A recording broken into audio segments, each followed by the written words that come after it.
Hello दोस्तों, कैसे हैं आप लोग। मेरा नाम है लोकेश और लोक स्टडी पे आपका स्वागत है। आज हम some basic concept of chemistry का फाइनल लेक्चर ले रहे हैं।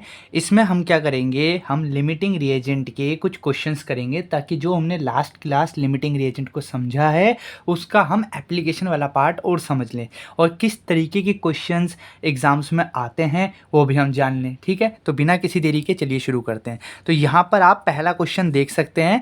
इसमें लिखा हुआ है हमारा कि 10 ग्राम मेरे पास क्या है, कैल्शियम कार्बोनेट है। 10 ग्राम मेरे पास कैल्शियम कार्बोनेट है, is react with 8 gram of H2SO4। So find limiting reagent and calculate how many litre of carbon dioxide produce during the chemical reaction. ठीक है, तो यहाँ हमने क्या देखा, हमने देखा है सोल्यूशन। अगर हम देखें तो इसमें हमारे पास क्या है कि एक कैल्शियम कार्बोनेट है हमारे पास, वो रिएक्ट कर रहा है किससे, H2SO4 से। किससे रिएक्ट कर रहा है, H2SO4 से रिएक्ट कर रहा है और हमें दे रहा है कैल्शियम सल्फेट। क्या दे रहा है, कैल्शियम सल्फेट दे रहा है। और रिमेनिंग हमारे पास क्या आ रहा है, हमारे पास बाय प्रोडक्ट आ रहा है वाटर और कार्बन डाइऑक्साइड। ठीक है, ये हमारे पास बन रहा है।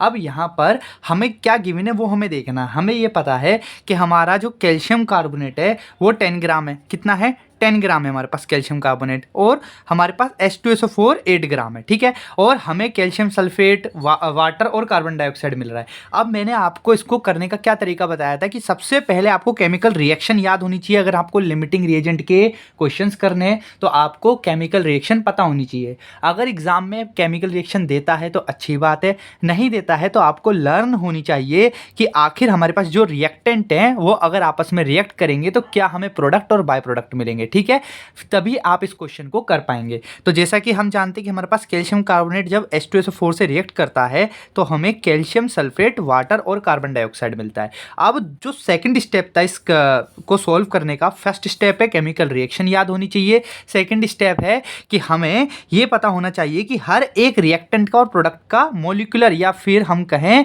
ग्राम मोलिकुलर वेट क्या है। मतलब गिवन नहीं कह रहा हूं, इसका मोलिकुलर वेट कह रहा हूं। ठीक है, तो कैल्शियम कार्बोनेट का जो ग्राम मोलिकुलर वेट, इसका खुद का जो मोलिकुलर वेट है वो है 100 ग्राम। कितना है, 100 ग्राम। ऐसे ही H2SO4 का जो ग्राम मोलिकुलर वेट है, ये मैं किसकी बात कर रहा हूँ, ये मैं बात कर रहा हूँ ग्राम मोलिकुलर वेट की, ना कि गिवन। ठीक है, ये ग्राम मोलिकुलर वेट है, यानी कि कैल्शियम का 40 होता है मोलिकुलर वेट, कार्बन का 12, ऑक्सीजन का 16, इंटू 3 कर देंगे तो हमारे पास क्या आ जाएगा, 48। ठीक है, तो इन सब को जो हम प्लस करेंगे तो हमारे पास 100 ग्राम आएगा। ऐसे ही H2SO4 का 98 ग्राम है ग्राम मोलिकुलर वेट। ठीक है, अब हमसे बोला गया है कार्बन डाइऑक्साइड हमें पता लगाना है, तो हमें कार्बन डाइऑक्साइड का भी मोलिकुलर वेट पता होना चाहिए। वो कितना होता है, वो होता है हमारे पास 1 मोल कार्बन डाइऑक्साइड का मोलिकुलर वेट कितना होगा, 12 प्लस 32 कितना हो जाएगा, 44। इसका होता है 44। ठीक है, तो ये हमें इसके ग्राम मोलिकुलर वेट पता हो गए। अब सेकंड स्टेप में हमें ग्राम मोलिकुलर वेट पता है, अब हम गिवन वेट लिखेंगे। गिवन वेट कितना है, गिवन वेट है हमारे पास 10 ग्राम। कैल्शियम कार्बोनेट है हमारे पास 10 ग्राम।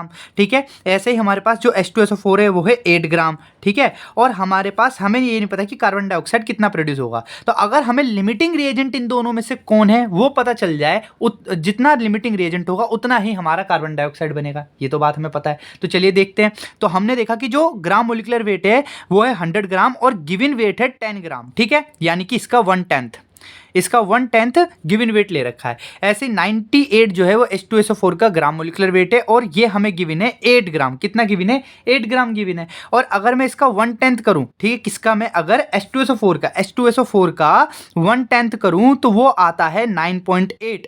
1/10 ऑफ 98 ग्राम, 98 ग्राम का 1/10 कितना होता है, 9.8 ग्राम। लेकिन हमें गिवन कितना है, हमें गिवन है हमारे पास 8 ग्राम।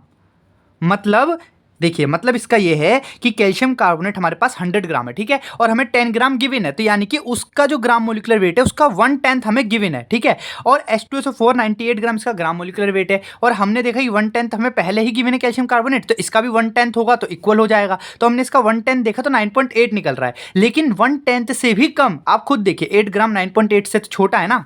यहाँ पर 8 ग्राम जो है वो 9.8 से छोटा है, तो मतलब कि हमें 1/10 भी नहीं दे रखा है H2SO4 का। इसका सिंपल सा मतलब ये हो गया कि H2SO4 जो है वो कैल्शियम कार्बोनेट से भी कम है। तो हमारे पास इससे हमें क्या पता चलता है, इससे हमें यह पता चलता है कि इस रिएक्शन में जो हमारे पास लिमिटिंग रिएजेंट है वो कौन है, लिमिटिंग रिएजेंट है हमारा यहाँ पर H2SO4। क्यों? क्योंकि वो 8 ग्राम है। वो जैसे कैल्शियम कार्बोनेट अगर 10 ग्राम है तो वो उसके मोलिकुलर वेट का 1/10 है ना। और जो हमारा H2SO4 है वो गिवन 8 ग्राम है, वो 98 का 1/10 भी नहीं है, उससे भी कम है, ठीक है, 8 ग्राम उससे भी कम है। तो इसलिए H2SO4 पूरा खर्च हो जाएगा, जबकि कैल्शियम कार्बोनेट थोड़ा बचेगा, ठीक है। तो हमें लिमिटिंग रिएजेंट पता चल गया H2SO4। अब हमें बस ये देखना है कि अगर लिमिटिंग रिएजेंट इतना है तो कार्बन डाइऑक्साइड कितनी प्रोड्यूस होगी, ठीक है। तो चलिए देखते हैं। तो यहाँ पर हमारे पास फर्स्ट तो निकल गया हमारा लिमिटिंग रिएजेंट। अब सेकंड हम देखेंगे कि कार्बन डाइऑक्साइड कितनी प्रोड्यूस होगी, ठीक है। चलिए देखते हैं। तो यहाँ पर कैल्शियम कार्बोनेट था और हमारा H2SO4 था, ठीक है। यहाँ पर हमें कैल्शियम सल्फेट मिल गया, कार्बन डाइऑक्साइड मिला था और वाटर मिला था, ठीक है। अब यहाँ पर हम देखते हैं कि 98 ग्राम ऑफ H2SO4 अगर मैं देखूँ 1 मोल, ये 98 ग्राम कितने का है? 1 मोल ऑफ H2SO4 है। 1 मोल H2SO4 का जो ग्राम मोलिकुलर वेट है वो कितना? 98 ग्राम। और हम जानते हैं कि 1 मोल से 1 मोल ही क्या हो सकता है? कार्बन डाइऑक्साइड प्रोड्यूस हो सकता है, ठीक है। तो 1 मोल कार्बन डाइऑक्साइड कितने लीटर में आ जाएगा? 22.4 लीटर, ठीक है। इसका मतलब क्या हो गया कि 98 ग्राम H2SO4 जो है 22.4 लीटर हमारा कार्बन डाइऑक्साइड प्रोड्यूस करेगा। इतनी बात क्लियर हो गई। लेकिन हमें कितना गिवन है? हमें गिवन है 8 ग्राम। तो 8 ग्राम कितना प्रोड्यूस करेगा? तो अगर 98 ग्राम H2SO4 22.4 प्रोड्यूस कर रहा है तो 1 ग्राम कितना करेगा? 22.4/98, ठीक है। तो 8 ग्राम कितना कर देगा? 8 ग्राम कर देगा 22.4/98 इंटू 8, ठीक है, ये आ जाएगा। और जब हम इसको सोल्व करेंगे तो हमारे पास वैल्यू आएगी 1.83 लीटर। ये 1.83 लीटर क्या है? ये 1.83 लीटर है हमारा कार्बन डाइऑक्साइड, ठीक है। कार्बन डाइऑक्साइड गैस है ये 1.83 लीटर। इतनी कार्बन डाइऑक्साइड गैस जो है वो प्रोड्यूस होगी अगर हम कैल्शियम कार्बोनेट और H2SO4 को रिएक्ट कराते हैं रिस्पेक्टिव गिवन वेट के साथ, ठीक है। अब देखिए आप यहाँ पे हल्का सा यहाँ कंफ्यूज हो सकते हैं कि सर यहाँ तो हमें गिवन वेट था, तो आपने वॉल्यूम कैसे कैलकुलेट कर लिया? तो याद कीजिए मैंने आपको एक चीज़ बताई थी। क्या बताई थी मैंने आपको ये बात बताई थी कि 1 मोल जो होता है वो ग्राम मोलिकुलर वेट के इक्वल होता है, ठीक है। 1 मोल में जितना भी हम जैसे फॉर एग्जाम्पल चलिए मैं किसकी बात करूं? चलिए मैं कैल्शियम की ही बात करता हूं। अगर मैं सिर्फ कैल्शियम 1 मोल कैल्शियम की बात करता हूं तो 1 मोल कैल्शियम में अगर मेरे पास 1 मोल कैल्शियम है तो इसका वेट कितना होगा? इसका वेट होगा 40, जो कि हमने निकाल रखा है। 40 क्या? इसका एटॉमिक मास है, ठीक है। तो वो 1 मोल का वेट हो जाएगा, ठीक है। और 1 मोल कितने वॉल्यूम में आता है? 22.4 लीटर में। तो 1 मोल जो है वो ग्राम मोलिकुलर वेट के इक्वल होता है और 1 मोल ही 22.4 लीटर के इक्वल होता है। तो वहीं से मैंने ये वाला कॉन्सेप्ट उठा लिया, ये वाला, कि अगर हमारा 98 ग्राम H2SO4 1 मोल है तो 22.4 लीटर भी 1 मोल होता है और 1 मोल से 1 मोल ही प्रोड्यूस हो सकता है। तो 1 मोल H2SO4 से 1 मोल कार्बन डाइऑक्साइड प्रोड्यूस हुआ, यानी कि 98 ग्राम जो H2SO4 का ग्राम मोलिकुलर वेट था उससे 22.4 लीटर कार्बन डाइऑक्साइड प्रोड्यूस हो गई। अब हमें 98 ग्राम तो नहीं दे रखा, हमें कितना दे रखा है? 8 ग्राम दे रखा है। तो 8 ग्राम से कितना प्रोड्यूस हो जाएगा? 8 ग्राम से हमारा प्रोड्यूस हो जाएगा 22.4/98 इंटू 8। तो 8 ग्राम H2SO4 से हमारा 1.83 लीटर कार्बन डाइऑक्साइड प्रोड्यूस होगा, ठीक है। आई होप आपको ये क्वेश्चन समझ आया होगा। चलिए अगले क्वेश्चन की तरफ चलते हैं। अगला क्वेश्चन हमारे पास है 2 मोल। क्या बोल रहा है हमसे बोल रहा है 2 मोल ऑफ इथेनॉल। क्या है? 2 मोल ऑफ इथेनॉल दे रखा है। हमें क्या दे रखा है? 2 मोल ऑफ इथेनॉल दे रखा है, ठीक है। Burn in axis of air how many gram of carbon dioxide produce. तो 2 मोल अगर इथेनॉल जो है वो एक्सिस ऑफ एयर में बर्न होगा तो कितना ग्राम कार्बन डाइऑक्साइड, अब यहां देखिए ग्राम की बात कर ली, कितना ग्राम कार्बन डाइऑक्साइड प्रोड्यूस होगा वो हमें बताना है। तो वही आपको सबसे पहला स्टेप जो है वो ये है कि आपको केमिकल रिएक्शन पता होनी चाहिए। तो अगर मैं इथेनॉल को C2H5OH को एयर यानी कि ऑक्सीजन से रिएक्ट कराऊं तो मुझे क्या क्या मिलेगा? मुझे मिलेगा कार्बन डाइऑक्साइड और वाटर। अब यहां पर अगर मैं मोल इक्वल कर लूं तो 3 कार्बन डाइऑक्साइड के मुझे क्या मिल जाएंगे? 2 कार्बन है ना, तो 2 कार्बन डाइऑक्साइड के मुझे मिल जाएंगे मोल। 2 कार्बन के मॉलिक्यूल थे तो 2 कार्बन के यहाँ गए तो 1 मोल इथेनॉल से मुझे 2 कार्बन डाइऑक्साइड और 3 वाटर मॉलिक्यूल मिलेंगे। क्या मिलेंगे? 3 वाटर मॉलिक्यूल मिल जाएंगे, ठीक है। तो चलिए ये मिल गया। अब यहाँ पर हमें फर्स्ट स्टेप तो हो गया केमिकल रिएक्शन। सेकंड स्टेप है कि सबका हमें ग्राम मॉलिक्यूलर वेट पता होना चाहिए। तो इथेनॉल का ग्राम मॉलिक्यूलर वेट कितना होता है? 46 ग्राम होता है। कितना होता है? 46 ग्राम। और यहाँ पर कार्बन डाइऑक्साइड का हमें पता होना चाहिए। कार्बन डाइऑक्साइड का होता है 44, लेकिन यहाँ पर कार्बन डाइऑक्साइड के कितने मोल है? 2 मोल है। 44 तो 1 मोल मोल कार्बन डाइऑक्साइड का होता है, तो 44 इंटू 2, तो 2 मोल कार्बन डाइऑक्साइड के जो ग्राम मोलिकुलर वेट आएगा वो होगा 80 ग्राम, 88 ग्राम, कितना आ जाएगा 88 gram of carbon dioxide produce होगी इसमें। ठीक है, अब यहाँ पर हमसे बोला है 2 मोल इथेनॉल है, हमें क्वेश्चन में क्या है, हमें क्वेश्चन में गिवन है कि 2 मोल ऑफ इथेनॉल यानी कि 2 इंटू 46 ग्राम इथेनॉल से कितना कार्बन डाइऑक्साइड प्रोड्यूस हो सकता है। तो आप खुद देखिए कि जो 1 मोल से 2 मोल कार्बन डाइऑक्साइड प्रोड्यूस हो रहा है, ठीक है, तो 2 मोल से इसका दुगना हो जाएगा, यानी कि 4 mole of carbon dioxide produce होगा। कितना होगा, 4 मोल ऑफ कार्बन डाइऑक्साइड जो होगा प्रोड्यूस हो जाएगा, 4 मोल कार्बन डाइऑक्साइड प्रोड्यूस होगा। तो अगर यहां पर 4 मोल है तो बस हमें क्या करना है, 4 इंटू 44, 4 इंटू 44 का मतलब क्या हो गया, 44 ग्राम मोलिकुलर वेट हो गया, है ना। और यहाँ 2 मोल ऑफ इथेनॉल दे रखा था, 2 मोल इथेनॉल, 1 मोल इथेनॉल का कितना ग्राम मोलिकुलर वेट होता है 46, तो 2 इंटू 46 कितना हो गया 92, तो 92 ग्राम इथेनॉल से हमारा 4 इंटू 44 क्या है, ग्राम मोलिकुलर वेट है कार्बन डाइऑक्साइड का, 4 इंटू 44 यानी कि कितना हो जाएगा 176 ग्राम कार्बन डाइऑक्साइड प्रोड्यूस हो जाएगा। ठीक है, तो इस तरीके से आप इस क्वेश्चन को कर सकते हैं, है ना।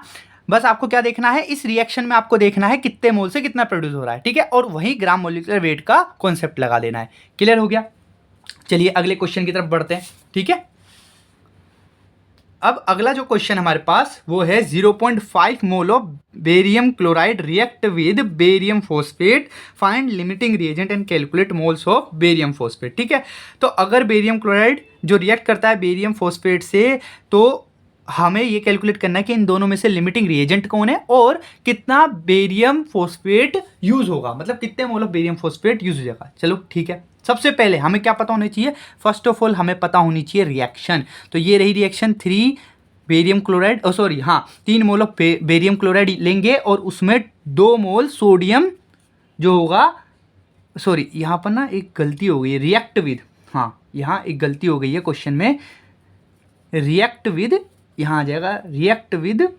0.2 मोल ऑफ सोडियम फॉस्फेट है, 0.2 मोल ऑफ सोडियम फॉस्फेट है, उसके बाद हमें बेरियम फॉस्फेट मिलेगा। ठीक है, तो यहाँ पर हमने क्या करा है, हमने करा है 3 मोल ऑफ बेरियम क्लोराइड, उसको रिएक्ट करवाया है 2 मोल ऑफ सोडियम फॉस्फेट से, 2 मोल ऑफ सोडियम फॉस्फेट से हमने इसे रिएक्ट करवाया है। ठीक है, उसके बाद हमें क्या मिला, उसके बाद हमें मिलता है barium phosphate, Ba3PO4 whole twice और 6 mole of NaCl sodium chloride मिल रहा है। ठीक है, तो आप खुद देखें यहाँ पर 3 मोल बेरियम क्लोराइड से हमें 1 मोल बेरियम फॉस्फेट मिल रहा है। ठीक है, तो हमने क्या देखा कि अगर 3 मोल ऑफ बेरियम क्लोराइड लें तो उससे हमें 1 मोल क्या मिलेगा, बेरियम फॉस्फेट मिलेगा। ठीक है, अब एक और चीज यहाँ पर आप नोटिस कर सकते हैं कि 3 मोल आपने क्या लिए, 3 मोल ऑफ बेरियम क्लोराइड लिया, उसको आपने रिएक्ट कराया विद 1 मिनट कितने से रिएक्ट करवाया था हमने, 3 मोल है, हाँ 3 मोल को हमने यहाँ रिएक्ट कराया 2 मोल ऑफ सोडियम फॉस्फेट से, 2 मोल ऑफ सोडियम फॉस्फेट से रिएक्ट करवाया है ना। यहाँ इतना तो क्लियर हो रहा है, और आपको 3 मोल ऑफ बेरियम क्लोराइड और 2 मोल ऑफ फॉस्फेट से रिएक्ट कराया आपको। ठीक है ना, तो आप खुद देखिए कि यहाँ पर इतने मोल हमने बेरियम क्लोराइड लिया है और 2 मोल हमने सोडियम फॉस्फेट लिया है, तब जाके हमें 1 मोल बेरियम फॉस्फेट मिला है। ठीक है, तो अगर हम इसी चीज़ को यहाँ 3 मोल की जगह अगर हम 0.5 कर दें, 0.5 मोल कर दें, ठीक है, और यहाँ पर हम 2 मोल की जगह 0.2 कर दें, तो फिर क्या वो होगा हमारे पास। ठीक है ना, तो यहाँ पर हम निकालते हैं 1 मिनट, 1 मोल के लिए, ठीक है, तो 3 मोल हमें लग रहे हैं 2 मोल सोडियम फॉस्फेट से रिएक्ट कराने के लिए, तो 1 मोल बेरियम क्लोराइड कितने से रिएक्ट करेगा, 2/3 से, तो 1 मोल के लिए हमें 2/3 सोडियम फॉस्फेट चाहिए पड़ेगा। तो 0.5 के लिए कितना हो जाएगा, 0.5 के लिए हो जाएगा 0.5 इंटू 2/3, 0.5 इंटू 2/3, यानी कि अगर मैं 0.5 मोल बेरियम क्लोराइड लेता हूं तो मुझे कितना सोडियम फॉस्फेट लेना पड़ेगा, 0.33 मोल्स ऑफ सोडियम फॉस्फेट मुझे लेना पड़ेगा। इससे मुझे ये पता चलता है। ठीक है, तो आपको रिएक्शंस तो पता ही होनी चाहिए। अगर 3 मोल बेरियम क्लोराइड है, वो 2 मोल सोडियम फॉस्फेट से रिएक्ट कर रहा है, तो 1 मोल बेरियम क्लोराइड कितने फॉस्फेट से रिएक्ट करेगा, 2/3 से। ठीक है, तो 0.5 कितने से रिएक्ट करेगा, 0.5 इंटू 2/3, तो यहाँ पर 0.5 मोल ऑफ बेरियम क्लोराइड के लिए हमें 0.33 मोल ऑफ सोडियम फॉस्फेट चाहिए। फिर से बोल रहा हूँ, 0.5 मोल ऑफ बेरियम क्लोराइड के लिए हमें 0.33 मोल ऑफ सोडियम फॉस्फेट चाहिए। तो इससे हमें क्या पता चलता है? इससे हमें यह पता चलता है कि गिवन तो हमारे पास 0.2 है, मतलब 0.33 moles of sodium phosphate is required. इतने तो रिक्वायर्ड है, मतलब अगर मैं 0.5 मोल ऑफ बेरियम क्लोराइड ले रहा हूं तो मुझे कम से कम मिनी टू मिनी मुझे 0.33 मोल्स ऑफ क्या चाहिए? 0.33 मोल्स ऑफ सोडियम फॉस्फेट चाहिए, ठीक है। पर मेरे पास गिवन कितने हैं? बट मुझे जो गिवन है सोडियम फॉस्फेट वो कितना गिवन है? वो गिवन है 0.2। कितने गिवन है? 0.2 मोल गिवन है। तो इससे मुझे क्या पता चलता है कि मुझे जितना चाहिए उससे कम मेरे पास है। तो लिमिटिंग रिएजेंट हमारे पास क्या हो गया? इससे sodium phosphate is the limiting reagent, is the limiting reagent, ठीक है। तो सोडियम फॉस्फेट हमारे यहां पर क्या बन गया? लिमिटिंग रिएजेंट बन गया। क्लियर हो गई बात? अब यहां फर्स्ट क्वेश्चन हो चुका है। अब सेकंड क्वेश्चन की तरफ बढ़ते हैं हम कि 3 मोल ऑफ बेरियम क्लोराइड है, ठीक है, उसको हमने 2 मोल ऑफ सोडियम फोस्फेट से रिएक्ट कराया, ठीक है, और हमें मिल गया barium phosphate Ba3PO4 and twice plus 6 mole of sodium chloride, ठीक है, ये मुझे मिला, ठीक है। अब यहां पर मैं आपसे बोलता हूं, एक मिनट, ठीक है, अब मैं आपसे ये बोलता हूं कि मुझे 2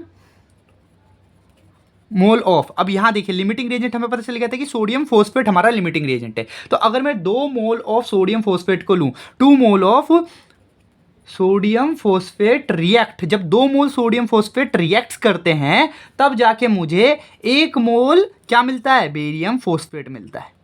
तब जाके मुझे 1 मोल बेरियम फॉस्फेट मिलता है जब मेरे 2 mole of sodium phosphate react करते हैं। इतनी बात क्लियर हो गई? तो यहां से मैं 1 मोल सोडियम फॉस्फेट के लिए नहीं निकाल सकता कि अगर मैं 1 मोल सोडियम फॉस्फेट यूज करूं तो कितना बेरियम फॉस्फेट बनेगा? तो 1 मोल के लिए क्या आ जाएगा?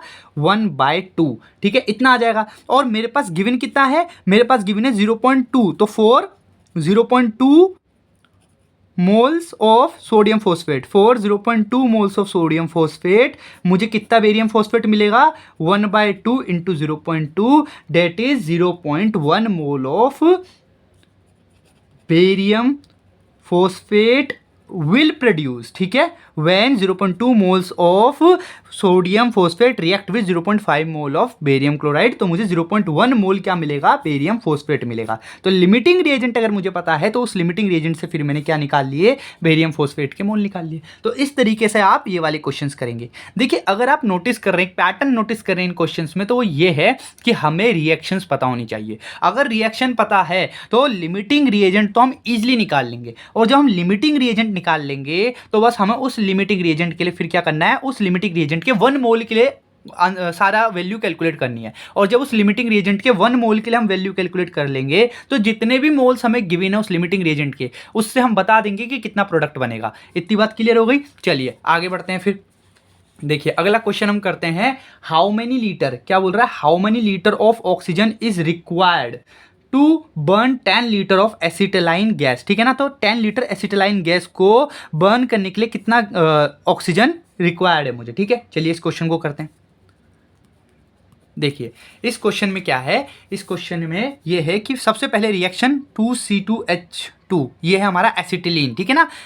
C ट्रिपल बॉन्ड CH, ये होता है एसिटिलीन, ठीक है। तो C2H2, तो 2 मोल हमने C2H2 के लिए, ये एसिटिलीन है, इसको मैंने 5 मोल्स ऑफ ऑक्सीजन से रिएक्ट कराया, तो मुझे जो है 4 कार्बन डाइऑक्साइड के मोल्स मिलेंगे और 2 वाटर मॉलिक्यूल्स मिलेंगे, ठीक है। ये मुझे मिल गया। अब मुझे बस ये बताना है कितना ऑक्सीजन मुझे रिक्वायर होगा एसिटिलीन के लिए, तो यहाँ पर लीटर्स में बताना है। तो आप खुद देखिए, 2 मोल कितना ले रखा है? 2 मोल दे रखा है, ठीक है। तो मैं एक काम करता हूं, मैं इस 2 मोल को ही 1 लीटर और 2 लीटर मान लेता हूं, ठीक है, क्योंकि मुझे ये कह रखा है कि 10 लीटर एसिटिलाइन गैस मुझे देखनी है कि 10 लीटर एसिटिलाइन गैस को बर्न करना है तो कितना ऑक्सीजन चाहिए पड़ेगा। तो मैं एक काम करता हूं, 2 लीटर के लिए मान लेता हूं 5 लीटर ऑक्सीजन चाहिए। For 2 litre of C2H2 required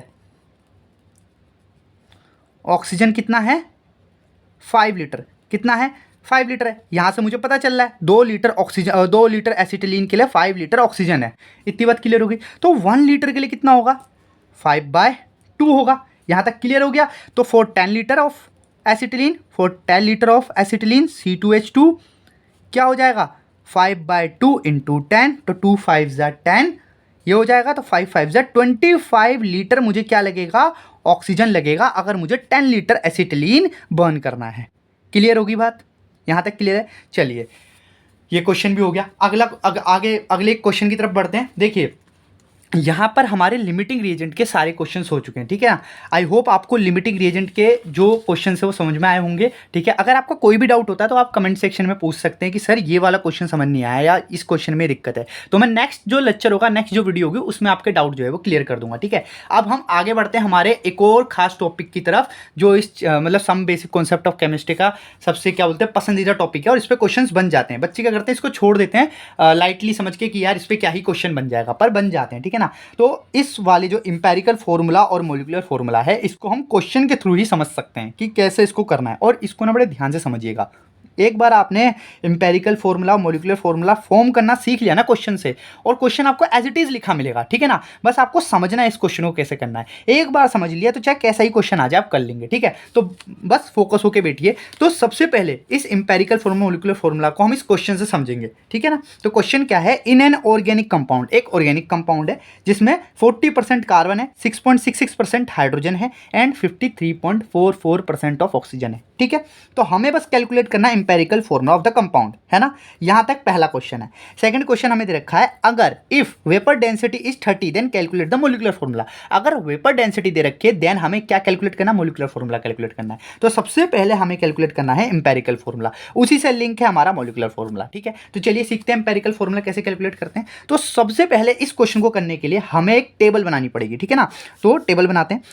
देखिए यहां लिखिए एलिमेंट, ठीक है। उसके बाद परसेंटेज वेट कितना दे रखा है, उसके बाद एटॉमिक वेट हमें पता होना चाहिए, ठीक है। फिर पता होना चाहिए हमें रिलेटिव रेशियो, क्या पता होना चाहिए, रिलेटिव रेशियो, RR लिख रहा हूँ, ये क्या होता है, रिलेटिव रेशियो, RR मतलब रिलेटिव रेशियो, ठीक है। अब रिलेटिव रेशियो क्या होता है, रिलेटिव रेशियो होता है percentage weight by atomic weight, ये होता है relative ratio, percentage weight by atomic weight. उसके बाद हमें लिखना है सिंपल रेशियो, क्या लिखना है, सिंपल रेशियो। सिंपल रेशियो क्या होता है, सिंपल रेशियो क्या होता है, divided the rest relative value by the least value of relative ratio. ये मैं अभी आपको इसी से समझाऊंगा सिंपल रेशियो क्या होता है, ठीक है। तो अब हमें कितने एलिमेंट्स दे रखे हैं इस क्वेश्चन में, 3, कार्बन, हाइड्रोजन एंड ऑक्सीजन, 3 दे रखे हैं, ठीक है। अब जो ये परसेंटेज वेट है, ये क्या है, गिवन वेट है जो हमें दे रखा है। तो 40% कार्बन है, ठीक है, 6.66% हमारा हाइड्रोजन है, लिख लिया, एंड 53.44% हमारा ऑक्सीजन है, ये भी हमें पता चल गया, ठीक है। 53.54 है ये, एक्चुअल में 44 लिख दिया मैंने, 54 है, तो ये हमारा 53.54 हमारा परसेंटेज ऑक्सीजन है। अब हमें एटॉमिक वेट पता होना चाहिए कि एटॉमिक वेट कितना होता है हर एक एलिमेंट का। कार्बन का कितना होता है, 12, कितना होता है, 12 होता है, ठीक है। और हाइड्रोजन का 1, ठीक है। ऑक्सीजन का होता है हमारा कितना, 16, ठीक है। अब हम निकालेंगे रिलेटिव रेशियो, क्या निकालेंगे, रिलेटिव रेशियो। तो रिलेटिव रेशियो क्या होता है, percentage weight upon atomic weight. तो 40/12 ये आ जाएगा, इसका आ जाएगा 3.33, ये आ गया पहले का। दूसरे का 6.66/1, इसका क्या आ जाएगा, 6.66 आ जाएगा, ठीक है। तीसरे का है 53.54/16, इसका आ जाएगा 3.66। अब हमें समझना है सिंपल रेशियो। तो देखिए सिंपल रेशियो क्या होता है, सिंपल रेशियो में ये होता है कि जितना भी आपका रिलेटिव रेशियो आया है, ठीक है ना, सबको आपको एक एक करके डिवाइड करना है सबसे छोटी वैल्यू से। तो इन तीनों में सबसे छोटी वैल्यू कौन सी है, 3.33। अब ये दोनों की आ रही है, कार्बन की भी ऑक्सीजन की, तो आप कोई सी भी ले लीजिए, बस आपको 3.33 से इन सबको डिवाइड करना है। जैसे पहली कार्बन की देखते हैं, तो कार्बन की जो रिलेटिव रेशियो 3.33 है, और इस रिलेटिव रेशियो की लिस्ट में सबसे छोटी रिलेटिव रेशियो 3.33, तो हमारा सिंपल रेशियो आ गया 1। अब जो हाइड्रोजन का जो रिलेटिव रेशियो है 6.66, और इस लिस्ट में सबसे छोटा रिलेटिव रेशियो है 3.33, जब इससे डिवाइड करेंगे तो आ जाएगा 2। ऐसे ही इसका भी क्या आ जाएगा, 3.33/3.33, 1, ठीक है। अब ये आपके पास सिंपल रेशियो आ गए। तो बस आपको अब इंपेरिकल फॉर्मूला बनाना है। तो इंपेरिकल फॉर्मूला, अब आपको इंपेरिकल फॉर्मूला में कार्बन, हाइड्रोजन, ऑक्सीजन तीनों को लिख दीजिए आप एक एक करके, ठीक है। तीनों को आपने लिख दिया, यहाँ लिख दिया कार्बन, यहाँ लिख दिया हाइड्रोजन, यहाँ लिख दिया ऑक्सीजन। अब रिलेटिव रेशियो देखिए, कार्बन का कितना है 1, लीजिए 1 आ गया।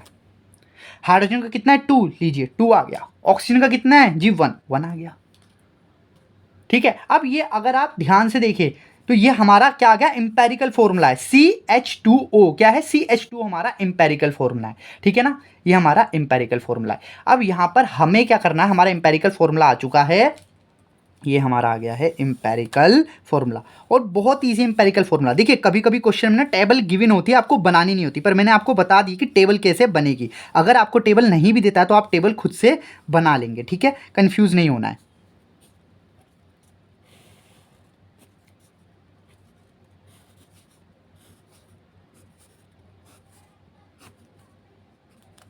चलिए अब एक इंपेरिकल फॉर्मूला हमने निकाल लिया। अब किसकी बात करेंगे, मोलिकुलर वेट की। तो मोलिकुलर वेट कैसे निकलता है, देखिए मोलिकुलर वेट हम क्यों निकाल रहे हैं वो भी बताऊंगा मैं आपको। तो मोलिकुलर वेट, हमें मोलिकुलर वेट भी पता होना चाहिए इस वाले कंपाउंड का, इस ऑर्गेनिक कंपाउंड का मोलिकुलर वेट कितना है। तो मोलिकुलर वेट हमारा होता है 2 इंटू वेपर डेंसिटी, ये हमारा मोलिकुलर वेट है, 2 इंटू वेपर डेंसिटी।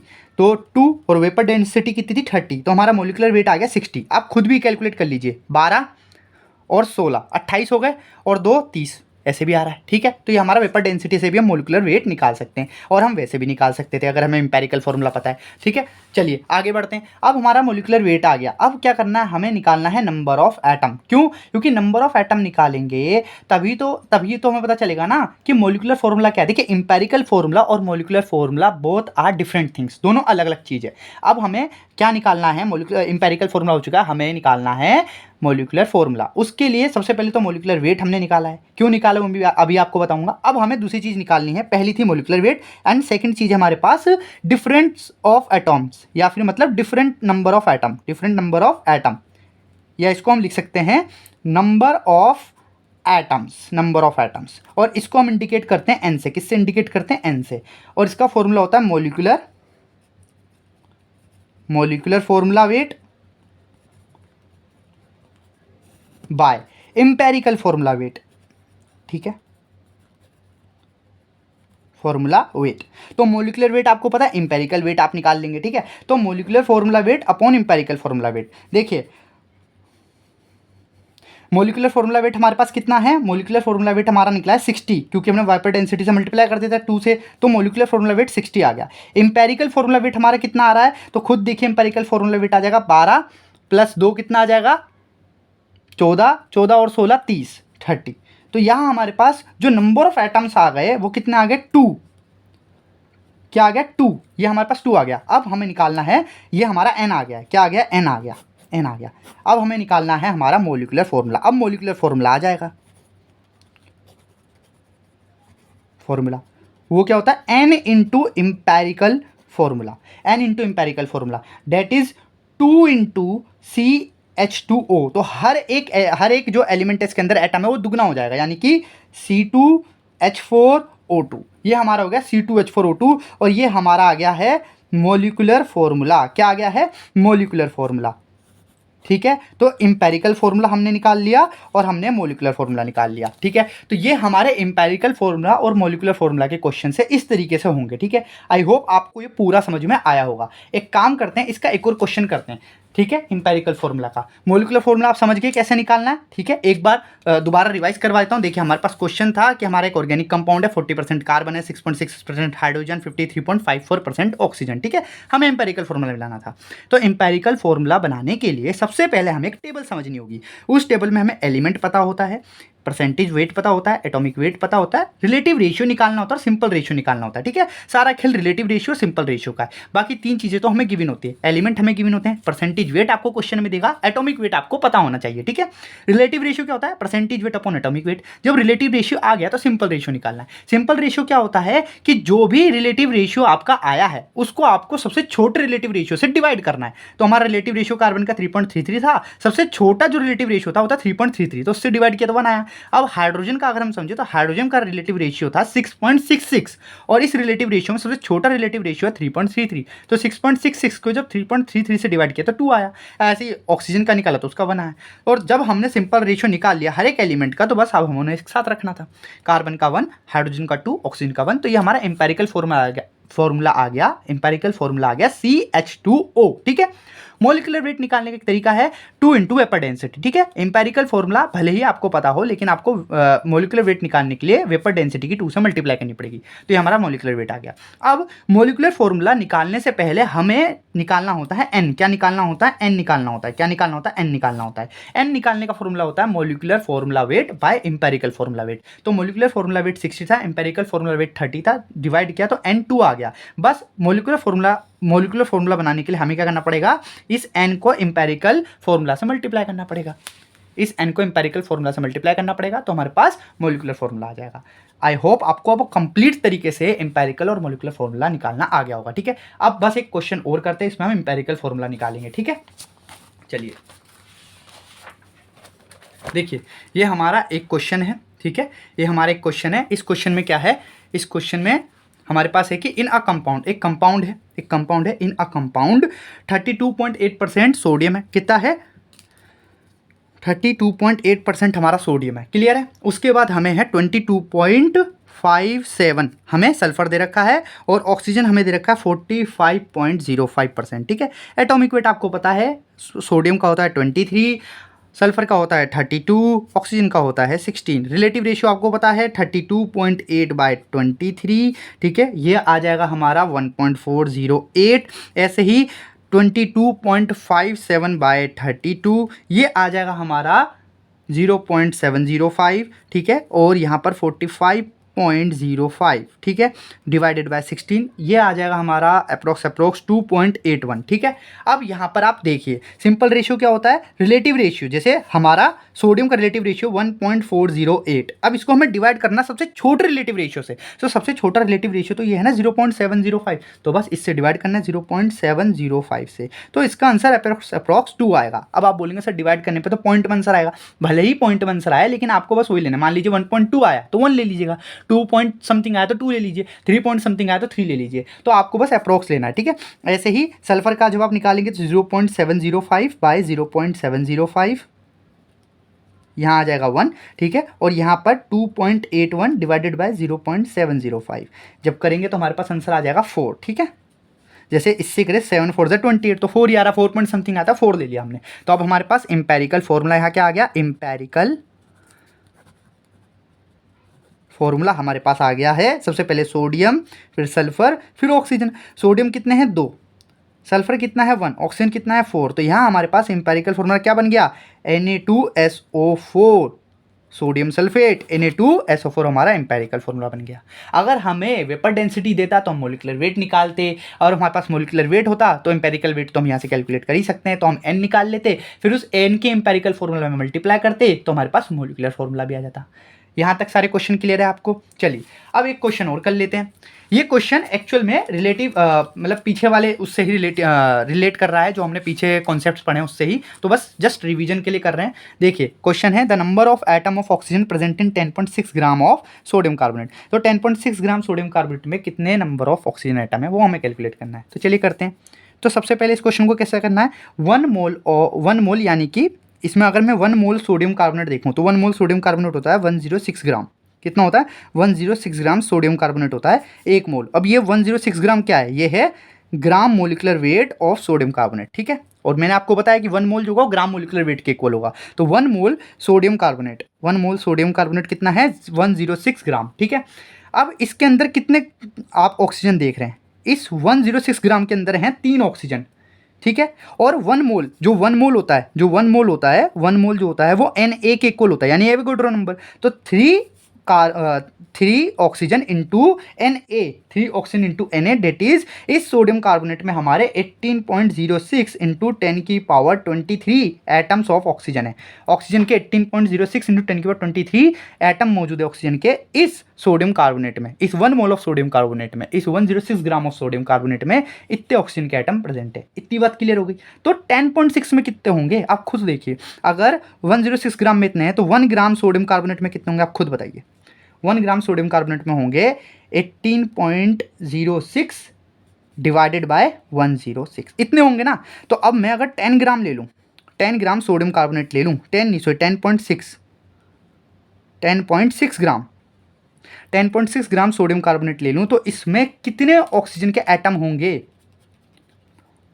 इसमें होंगे 18.06/106 इंटू 10⁻23 इंटू कितना आ जाएगा 10.6, ठीक है। तो इससे कट गया 0.1 टाइम में। तो कितने ऑक्सीजन के एटम आ गए, तो नंबर ऑफ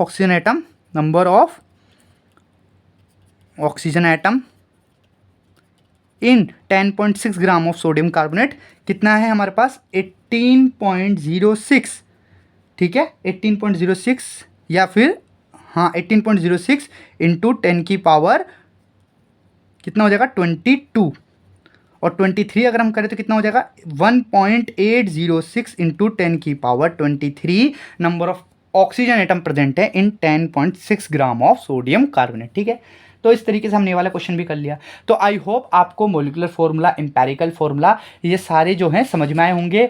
तो आज का जो लेक्चर है हम इतना ही रखते हैं। नेक्स्ट क्लास जब होगी तो नेक्स्ट क्लास में हम क्या करेंगे, कुछ और क्वेश्चंस देखेंगे, ठीक है। और मैं आपको कुछ एक्स्ट्रा क्वेश्चंस भी करवाऊंगा some basic concept of chemistry के, जिससे ना आपका कोई भी हार्ड क्वेश्चन भी ना छूटे। जैसे अभी तो हम बेसिक पढ़ते हुए आ रहे हैं और बेसिक से थोड़ा एडवांस भी हम गए। अब हम क्या करेंगे, नेक्स्ट लेक्चर में हम और भी ज़्यादा अच्छे लेवल के क्वेश्चंस देखेंगे, जो जेई मेंस और नीट और क्यूट जैसे कॉम्पिटिटिव एग्जाम में, एम्स में, जिपमर में पूछे गए, ठीक है।